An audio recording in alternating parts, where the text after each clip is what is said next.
Hey, so here I'm gonna show you how you can remove an Instagram account in two different ways. So first you have to open up your Instagram app and go to your profile, then tap on the hamburger menu in the top right corner. If you notice that another Instagram account is linked to your profile and you just want to remove it, just go to Account Center, then scroll down to Accounts, and from here we'll see all the accounts linked to your Instagram. Just tap on the account you just want to remove, then tap Remove Account and confirm the process. So this is how you actually remove a linked Instagram account from your account list. Now let's move to the second way.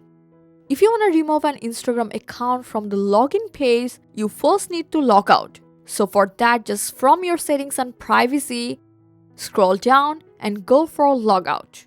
After logging out, you will see multiple profiles on the login screen and just go for three-dot menu, and here you will find this option remove profile from this device.